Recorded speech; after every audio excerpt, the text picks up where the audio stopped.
La cosa nos parece muy sencilla de definir, aunque nosotros en los medios buscamos aprehensivamente definiciones. Pero, ¿cómo ves el futuro? El futuro para mí, voy a decir primero en qué creo. El futuro no es algo que viene espontáneamente, sino que lo construimos. El futuro va a estar determinado por la calidad de interacción que tengamos hoy. Y si creemos en eso, es preocupante. Porque hoy la calidad de interacción que tenemos como ciudadanos, la calidad de interacción que tenemos en el ejercicio educativo es muy pobre. Es decir, desarrolla poco al ser humano como tal.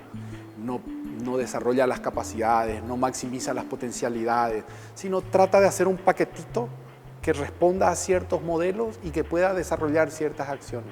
Entonces, en ese contexto el futuro es casi terrorífico. Cuando lo que se busca, digamos, visibilizar con más fuerza y orgullo, supongo, ¿no? Desde los gobiernos es la entrega de 40 sillas en el patio del Palacio López o 20 computadoras. ¿Qué ideas te asaltan? Que todavía no entendimos de qué se trata la educación, que todavía no entendimos de qué se trata la fuerza que hace que un país se desarrolle. Seguimos en la parte de insumos y lo peor, porque está bien tener los insumos, pero lo que no está bien es que creamos que es el todo y que le demos una ponderación tan extraordinaria a algo que es un condimento necesario, ni siquiera suficiente. Entonces, yo digo, no entendimos nada. Cuando nuestra máxima expresión es que estamos entregando los soportes. Entonces, nos falta hablar de lo esencial, de lo verdadero, de lo importante. Si tuvieras que citar 3 cuestiones importantes, verdaderas, estructurales, ¿cuáles serían? Para mí, una de las peores cuestiones que estamos sufriendo es la partidización de la educación. Es decir, que el único mérito que sirva a alguien para estar en una función educativa sea si pertenece a una facción política. Ese es para mí el peor de los males, porque en la escuela y en la educación y en el proceso educativo tienen que estar las personas que son mejores para ese proceso, pero como en cualquier circunstancia de la vida, yo no creo que a ningún médico se le ocurra poner o alguien recurra a un cirujano porque pertenece a una facción, recurre porque es experto en esa especialidad. Pero sin embargo en educación no pensamos así y lo que me aterra, digamos, es que la sociedad no piense así. La sociedad piensa que está bien eso, que haya escuelas de un color y a 100 metros escuelas de otro color. Entonces, lo primero. Lo segundo es, si sacamos eso, vamos a poder llegar por fin a una buena gestión. La gestión es la que acá tiene que ser transformada, la gestión educativa. Y por último, por fin, ahí llegar al aula. Hasta ahora, culpa de esa gestión y culpa de esa partidización, no se puede llegar al aula. Estamos muy lejos de hacer intervenciones pedagógicas porque todo se tranca. La estructura que se creó es para otra cosa. Y eso es lo que nos está atrasando muchísimo en educación. En el fondo también es una cuestión de cultura respecto de las prioridades que tiene la cabeza de los liderazgos, ¿no? Porque convengamos que, bueno, estamos en un cuarto del siglo que pensábamos que era el siglo de la tierra sin mal, prácticamente, verán que todos los males se iban a superar y compañía, ya vemos que no es así. De cualquier manera, ¿cómo es posible que sigan surgiendo líderes jóvenes incluso, replicando las mismas bestialidades? Sí, porque yo siempre digo, la educación en las escuelas es un porcentaje mínimo dentro de lo que es la cultura. La cultura de una comunidad, la cultura de una sociedad. Y nosotros tenemos nomás la ilusión de que la educación se hace desde un lugar para todos. No.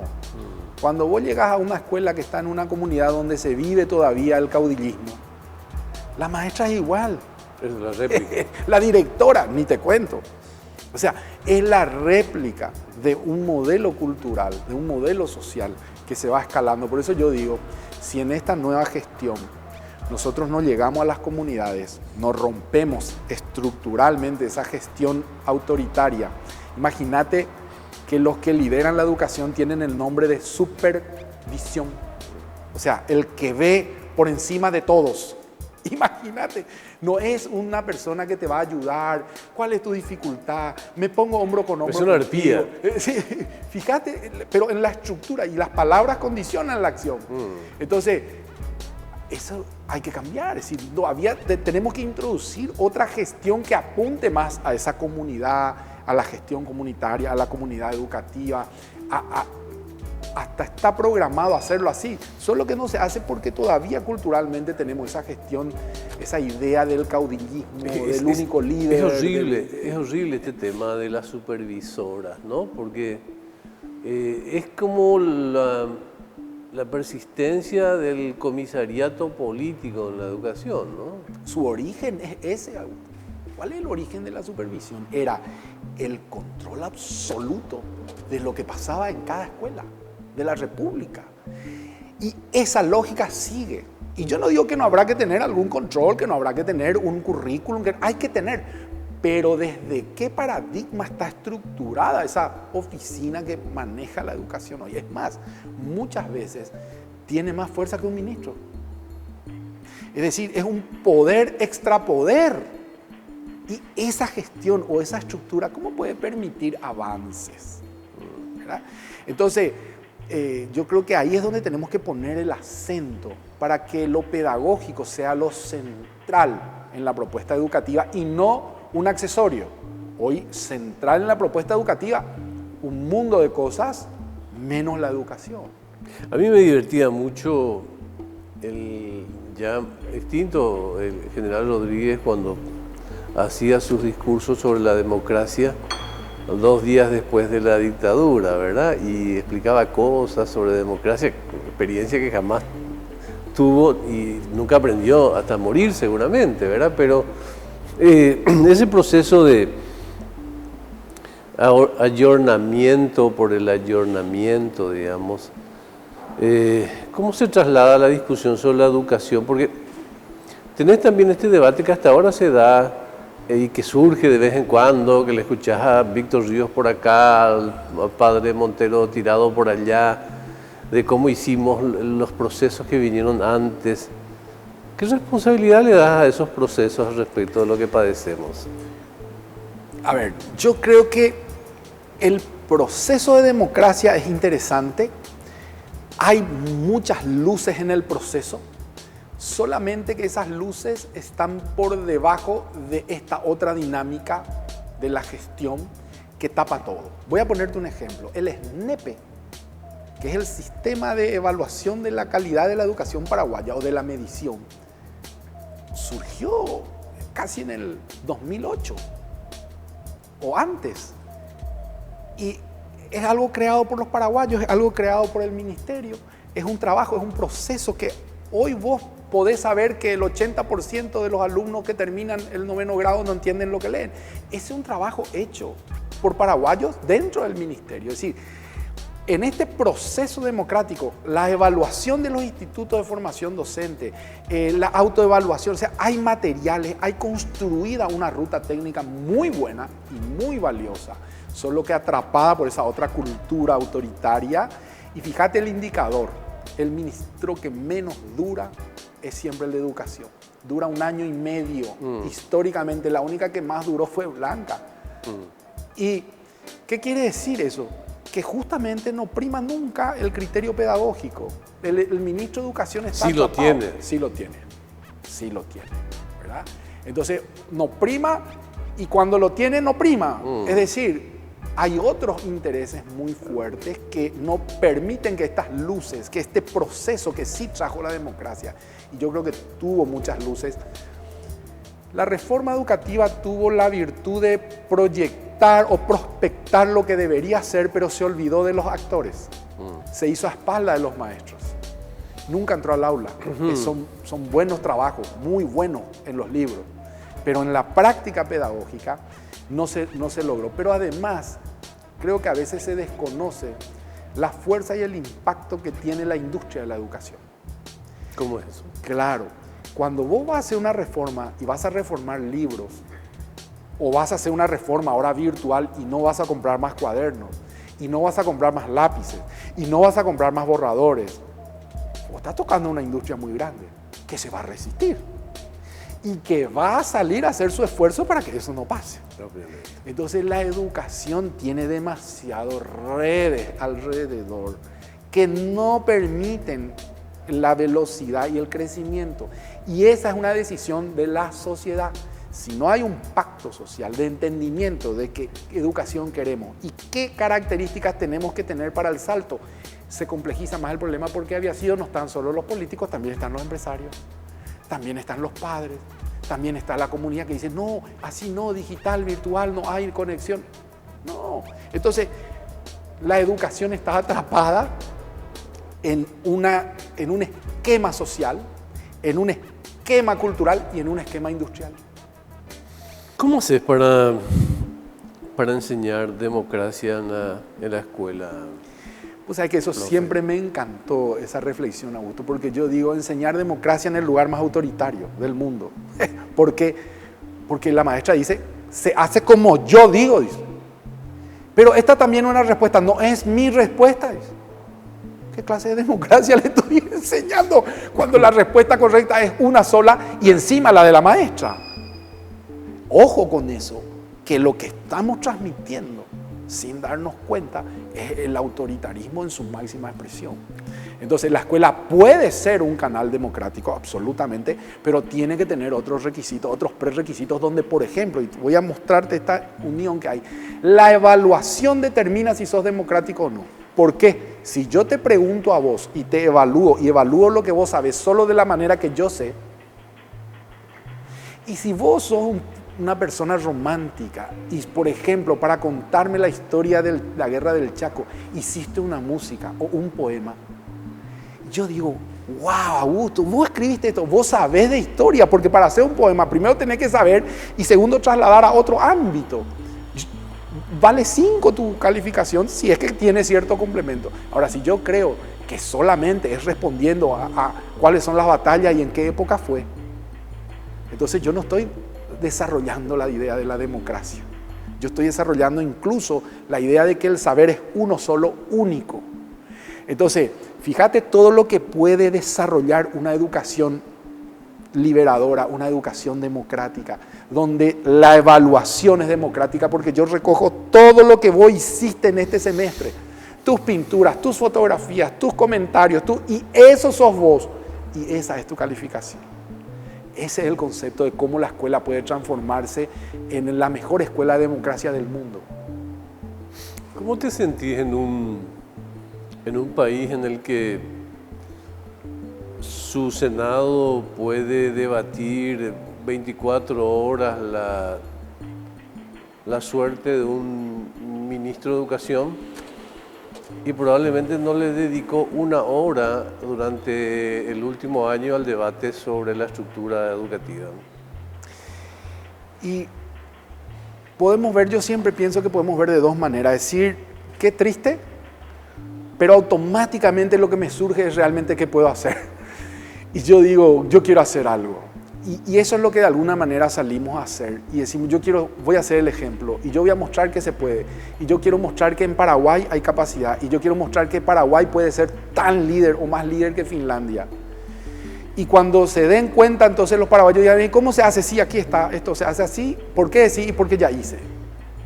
No porque me dijeron, no porque me contaron. Entonces, yo creo que tenemos nosotros una labor muy fuerte, muy importante. Este es un debate que tengo, por ejemplo, con mis hijas y con mi familia. Me dice, ¿por qué lo que vos le dedicas tanto tiempo a estar, a hablar, a decir? Y yo digo, porque esa es nuestra función. Nuestra función es educar, nuestra función es hablar, nuestra función es compartir. No desde la posición de quien sabe más, no, sino desde la posición de quien tiene una mirada diferente y siente la obligación de compartir esa mirada diferente y que choquen las miradas. No hay otra manera de avanzar. Por eso nosotros tenemos un imperativo que es compartir. Tenemos que compartir esto, porque si no, como decimos, nunca va a entrar, nunca llega, nunca permea. Y los políticos creen que debatir 24 horas de nada es importante. Nosotros, que somos los tipos que tienen las cosas resueltas, o sea, los periodistas que son los genios del mundo actual, decimos permanentemente que lo que hay que hacer es recrearse, hay reinventarse. Y por suerte nadie le preguntó a alguien de esos qué es reinventarse. No es una cuestión tan fácil como enunciarla. Entonces te pregunto, después de esta tormenta, ¿cómo se reinventa una escuela como la tuya, que es una escuela modelo? Mira, nosotros estábamos pensando en el futuro y pensábamos que esto era así. ¿Qué quiere decir eso? Nosotros vemos que, y te voy a contar una anécdota de lo que nos pasó el año pasado. Nosotros le traíamos a personas que vengan a hablar con los chicos el último año y se dormían todos.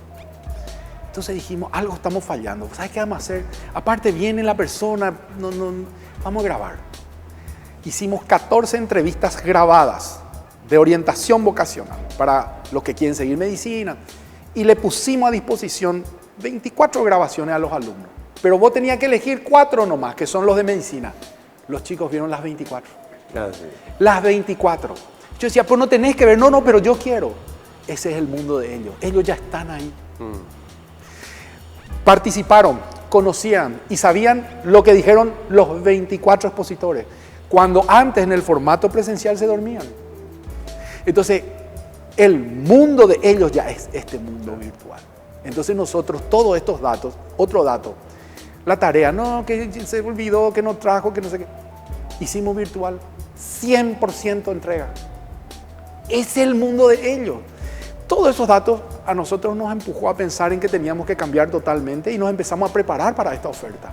Nosotros estamos terminando una sala de grabación, un estudio como de televisión, porque el maestro tiene que hacer eso. Hoy tiene que armar sus programas, tiene que tener un programa de radio, tiene que tener un programa de televisión, tiene que tener un canal porque ahí el alumno le sigue. Entonces, eso es lo que el futuro, digamos, pero que ya está ocurriendo. No necesitamos que venga el COVID. Esta es la realidad, los alumnos ya están ahí. Y eso es reinventarse. Ahora, hay 3 niveles para llegar ahí. El primer nivel es un nivel del hacer, un cambio en el orden del hacer, y los profesores cambian el hacer y es bueno, pero no funciona todavía. El segundo nivel es un nivel de cambio paradigmático. Es decir, yo cambio mi paradigma, veo ahora de otra manera. Pero está el tercer nivel, que es el cambio del ser.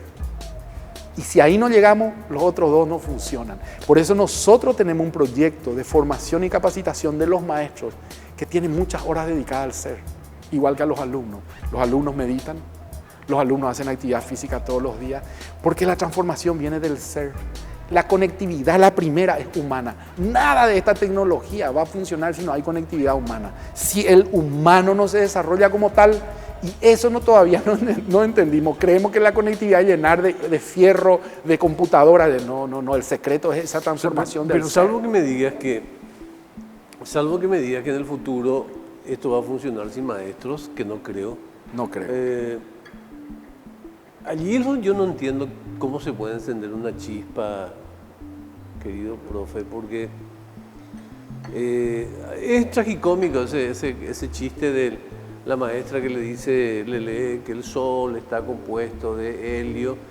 Chicos, acá hay un error, tiene que ser hielo. O sea, ese problema de la formación, de autoformación de los maestros. Pero es trágico que hasta hoy, como sociedad, no se pudo resolver ese asunto. Sí. Porque es como decir, viejo, están mediando entre la educación y nuestros hijos, señoras y señores que tendrían que tener una mejor formación. ¿Cómo resolvemos eso? Vos sabés que yo digo ahí, bienvenida a la tecnología y las plataformas y lo que sea, las apps. Te voy a poner un ejemplo, porque van a decir la conexión, la conectividad. Bueno, justamente eso. Lo primero que yo tengo que hacer es poner las rutas, como cualquier producto, la ruta tecnológica. Claro. Dejen de invertir en computadoras, sí. Pongan la ruta tecnológica. Y después hablamos del fierro. Pero sacando eso del lado, yo digo, imagínate hoy una app de matemáticas. Vos bajás la app a tu teléfono y podés hacer los ejercicios matemáticos y te corrige la app. Eso existe, eso está, eso se hace. Vos podés hacer cuando quieras, como si la maestra particular llegó a vos, a tu teléfono. Entonces vos tenés algún momento donde la maestra ya no es la que dice, sino no dice de qué está compuesto el sol. Te lanza el desafío y te dice, Augusto, hoy vamos a investigar de qué está compuesto el sol. Ustedes vayan, vean, estos son los sitios, acá tienen, porque la vida va a ser así. Entonces, pero fíjate, todavía el ego del docente dice, yo soy, mis alumnos, mi cátedra. No, vos sos un facilitador que hace que esa persona aprenda algo y progrese con eso. Entonces, ese es el cambio que tenemos que dar. Y ahí es mucho más, entre comillas, por un lado simple, porque hay que aprender otra habilidad. Hay que aprender la habilidad de preguntar, hay que aprender la habilidad de desarrollar el pensamiento. Y esa es la nueva formación del docente. Yo no tengo que ya preocuparme en lo que va a encontrar en Google. No tengo que preocuparme del contenido, de saber de que no. Yo tengo que saber preguntar, yo tengo que saber dar actividades para que vos analices, para que vos investigues, para que vos busques las respuestas. Entonces se volvió, entre comillas, más simple. Y aquí un detalle. Y vos, maestro, vas a tener tiempo de mirarme a la cara y decirme, Luis, ¿por qué estás triste hoy? La función sublime del maestro. Lo más importante. Por eso que no van a desaparecer. No pueden desaparecer. Hay un sueño dorado, por último, que tiene relación con las nuevas generaciones, ¿verdad? Marica López lo dijo ya, ¿te acordás? Vendrán nuevas generaciones. Pero también se dijo en el 2018, los jóvenes van a decidir las elecciones, no se fue ningún joven a votar, con la exageración, que me disculpan. Sí. ¿Cuándo crees que estas nuevas generaciones van a empezar a incidir realmente en este país? Las nuevas generaciones, hablábamos del vínculo.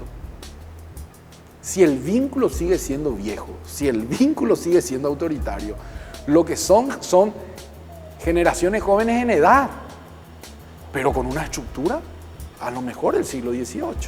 ¿Por qué? No como responsabilidad de los jóvenes, no, nuestra, porque nuestras instituciones siguen siendo del siglo XVIII. Entonces hoy no somos ni uno ni otro, ¿verdad? Ni estamos para desarrollarle a esos jóvenes en el mundo en el que ellos están, le proponemos un mundo en el que ellos no están, entonces ¿qué pasa? Hay una desconexión. No logramos conectarnos con ellos, ni ellos con nosotros, ni ellos con el saber. Entonces, realmente, al final de cuentas, se reproduce y sigue primando lo que hay en el contexto. Esa es la pena, esa es la tristeza. Tenemos que ser mucho más cuidadosos y tenemos que ser mucho más respetuosos de trabajar con las generaciones hoy. El futuro no es mañana, el futuro es hoy, esa convivencia, ese desarrollo. Y yo digo, mucho más fácil, porque yo tengo que dejar incluso de lado las asignaturas. Yo solo tengo que enseñarle a pensar a la gente. Solo con eso logramos una gran transformación educativa. Esa es la escuela. Esa es la escuela hoy. Dos componentes, humano y enseñar a pensar. El resto vendrá solo. Muchas gracias. Gracias.